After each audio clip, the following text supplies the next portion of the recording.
In the early years of the 21st century, the world was changing at a pace no one had ever expected.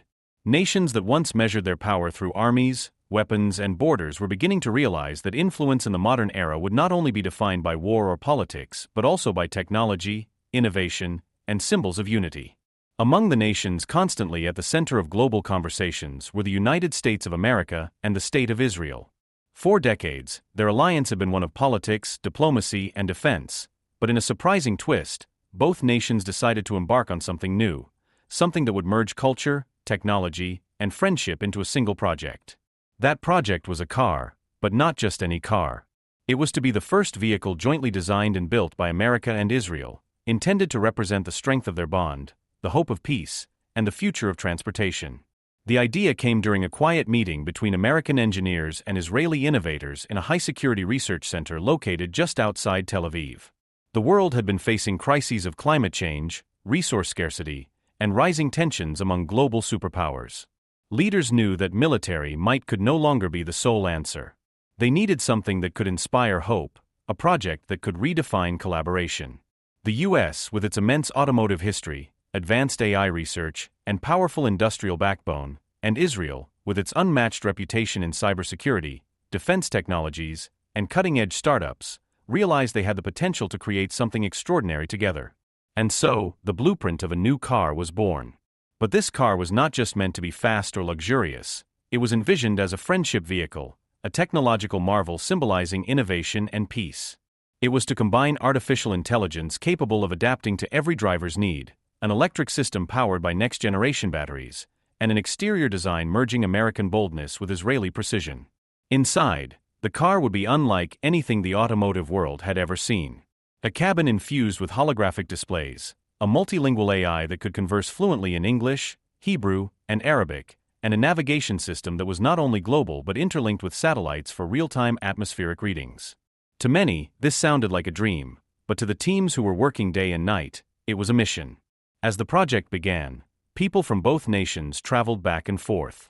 American engineers from Detroit, Silicon Valley programmers, and AI researchers from Boston found themselves working side by side with Israeli startup founders, security experts, and industrial designers. Cultural differences were there, of course, different ways of working, arguing, and problem-solving, but instead of dividing them, those differences became part of the car's DNA. Each debate led to sharper ideas, and every disagreement birthed a better solution. Soon, the prototype started to take shape. The car was sleek, futuristic, and unlike anything on the road. Its front carried a bold grille shaped like a handshake, symbolizing unity, while its headlights were inspired by the Star of David and the American Eagle, subtly integrated into the design so that both nations could see themselves in it.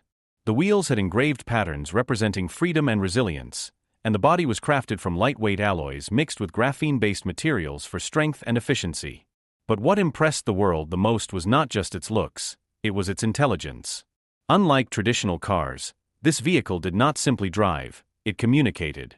The AI inside was designed to understand human emotions, detect stress, and respond with comfort. If a driver was tired, the car would adjust the seating position, change the lighting inside, and even suggest calming music. If a passenger was upset, the system could initiate conversation, tell jokes, or share inspiring stories from both American and Israeli history. It was not just a machine, it was designed to be a companion, a bridge between cultures, a symbol that even in metal and circuits, humanity could shine through. The announcement of this project shocked the automotive industry. Companies in Europe, Asia, and other parts of the world watched carefully. Some critics said it was merely politics dressed in technology, a symbolic move rather than a practical one. Others argued that it was destined to fail due to cultural and industrial clashes. But as prototypes rolled out of the labs and onto test tracks in California and the Negev Desert, the car silenced doubters with its performance. It could accelerate faster than most sports cars, travel over 1,000 kilometers on a single charge, and survive extreme weather conditions without a problem. The press began calling it the friendship car. The official name had not been revealed yet, but that nickname spread across newspapers, websites, and social media. For the first time in years, instead of being discussed in the context of war, security, or political disputes, the names of America and Israel were trending together because of innovation, creativity, and unity.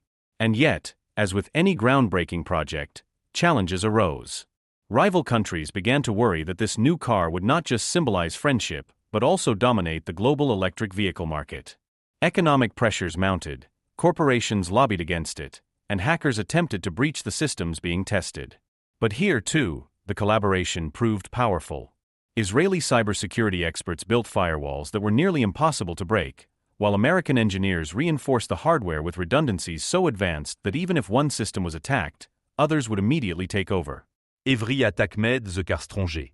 Every obstacle proved that the bond between the two nations was unshakable. Months turned into years, and finally, the day of unveiling was announced. It would take place in Washington, D.C., in front of thousands of spectators and millions watching worldwide. The atmosphere was electric. Flags of both nations waved side by side, and banners carried slogans about unity, peace, and innovation. Leaders from across the globe attended, not only to witness a car but to witness history. As the covers were pulled back, the friendship car stood in all its glory, its metallic surface reflecting the lights like a jewel, its design bold yet elegant, its presence commanding silence and awe. The American president and the Israeli prime minister stepped forward together. For the first time in history, two leaders from different continents shared the stage not for defense agreements or political speeches, but to present a car. Their message was clear: technology can unite more powerfully than politics can divide. The audience erupted in applause as the car's AI spoke its first words aloud to the world: "I am not just a machine. I am the road to friendship." The car's voice echoed across the massive auditorium, surprising everyone. It was warm, calm, and carried no mechanical tone. It was designed with the help of linguists, voice actors, and AI scientists to sound almost human, with slight nuances that made it distinct yet comforting. The crowd gasped, and then applauded even louder, realizing that this was more than a vehicle. It was an experience, a new chapter in how technology could interact with humanity. Reporters rushed to capture every detail, their cameras flashing as the car's doors opened upward like wings, revealing an interior that felt more like a futuristic lounge than an automobile. The seats were crafted with memory foam infused with cooling and heating systems, automatically adjusting to each passenger's body temperature. Holographic displays floated above the dashboard, projecting maps, data, and even stories of American and Israeli innovation that had led to this moment. Inside, the car's intelligence wasn't limited to navigation or comfort. It carried a friendship archive, a digital library of peace treaties, cultural exchanges, historical speeches, and stories of collaboration between nations throughout history. The idea was simple: whenever the car traveled, it wouldn't just move passengers from one place to another, it would remind them of the possibility of unity. The American president himself said, "This is not just a vehicle to drive roads, it is a vehicle to drive humanity forward." The Israeli prime minister added, "When you sit inside, you don't just sit in a car, you sit in a symbol of friendship." After the unveiling, test drives were offered to leaders and innovators from around the world. A Saudi businessman, a French scientist, a Japanese automotive CEO, and even a South African activist took turns sitting in the friendship car. Each of them had different backgrounds, beliefs, and experiences, but every single one walked away with the same impression: that this car could change not just the automotive industry, but the way nations saw each other. For the first time, diplomacy wasn't being written only on paper or signed in offices, it was being built on wheels, with circuits, batteries, and innovation. As the friendship car hit the roads of America and Israel, crowds gathered everywhere it went. Children waved flags, engineers took notes, and citizens recorded videos that quickly went viral on social media platforms. Hashtags like #FriendshipOnWheels, #UnityCar, and #DriveForPeace began trending worldwide. Millions shared their opinions, some skeptical, others deeply moved. One young boy in Jerusalem wrote on his social media page, "When I grow up, I want to drive this car to meet friends in America." A teenager in New York responded, "And I want to drive it to visit Israel." The project was more than symbolic, it was practical. The friendship car was designed to be mass-produced with factories planned in both the US and Israel. Each part of the car's production process was to be shared between the two nations, ensuring that jobs, knowledge, and profits flowed equally. This was not a project of dominance but of cooperation, a rare moment in modern history where economic and industrial goals aligned with diplomacy and peace. But as the car's fame grew, so did resistance. Rival car manufacturers saw their market share threatened. Some governments that were not allied with the US or Israel criticized the project, calling it propaganda hidden under technology. Rumors spread that the AI inside the car was secretly a tool for surveillance, that it would spy on drivers, that it was a new form of control. Conspiracy theories filled online spaces, and rival nations began working on their own unity projects to counter the narrative. Yet, despite the noise, the friendship car continued to shine. Transparency became its greatest defense. The design, the AI algorithms, and even the cybersecurity measures were published publicly in parts, showing the world that this was not a hidden weapon but an open symbol of peace. Journalists were invited to test the systems themselves, hackers were challenged to break into the AI, and ordinary citizens were allowed to ride and share their uncensored experiences. Time and again, the friendship car proved unshakable. It was not perfect, but it was resilient. For every criticism, there was a response. For every attempt to discredit it, there was a stronger truth that stood behind it. Months after its official unveiling, the friendship car began its first world tour. Starting in Washington, D.C., it traveled through American highways, greeted by cheering crowds. From there, it was shipped to Europe, where it toured Paris, Berlin, and Rome. Leaders of the European Union praised the project, and automakers studied its technology closely. Then it traveled to Asia, where it drew massive attention in Tokyo, Seoul, and Singapore. At each stop, the car carried not just American and Israeli flags but also messages of unity, friendship, and hope in multiple languages. But the most emotional moment came when the car arrived in the Middle East, where tensions often overshadowed any attempts at peace. In Jordan, crowds gathered not with suspicion but with curiosity. In Egypt, students from universities lined up to see what had become the most talked-about car in the world. And in a historic moment, the car was allowed to drive through roads in countries that had long been cautious about American or Israeli presence. The AI in those moments spoke in Arabic, sharing stories of cultural bridges, quoting poets and philosophers from the region, showing that peace was not about erasing identities but about connecting them. Inside the car, one could feel that this was not just about technology, it was about people. Families sat inside, amazed by how the car could adapt to them. Children laughed as the AI told them riddles in their own language.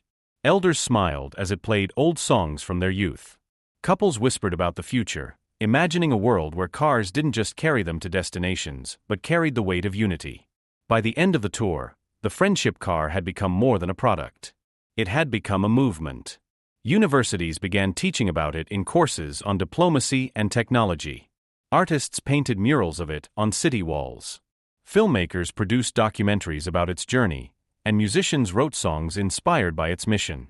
In America and Israel, the factories building the car became symbols of pride, places where workers felt that every bolt they tightened, every wire they connected, was a contribution not just to industry but to history.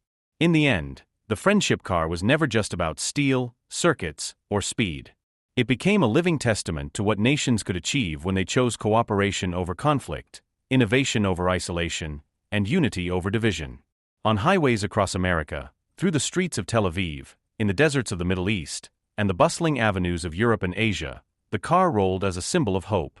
Every journey it made reminded people that peace could move, that friendship could travel, and that progress could be driven forward not by rivalry but by shared vision. For the people who built it, it was proof that different cultures, different histories, and even different disagreements could merge into something beautiful when driven by trust. For the world, it was a reminder that symbols matter, and that sometimes a machine can carry more meaning than speeches or treaties. The friendship car was more than a vehicle, it was a dream on wheels, a promise carved into technology, and a future delivered 1 mile at a time. And as its AI often said in its calm human-like voice whenever someone started their journey inside, "This road is not mine, and not yours alone, it is ours to travel together." Yet, the story did not end there. With fame came danger. Rival groups who opposed the symbolism of the car began planning sabotage attempts. During one showcase in Europe, an attempt was made to disrupt the vehicle systems with an electromagnetic device. But the car resisted, switching instantly to backup systems and alerting security. In another incident, hackers tried to replace the AI's voice with malicious messages, but the Israeli security systems detected and neutralized the attack in seconds. The friendship car was not just built to impress, it was built to survive. People began to whisper that maybe this car wasn't just a symbol of peace, it was the foundation of a new era, where technology could overcome fear, where collaboration could outshine rivalry.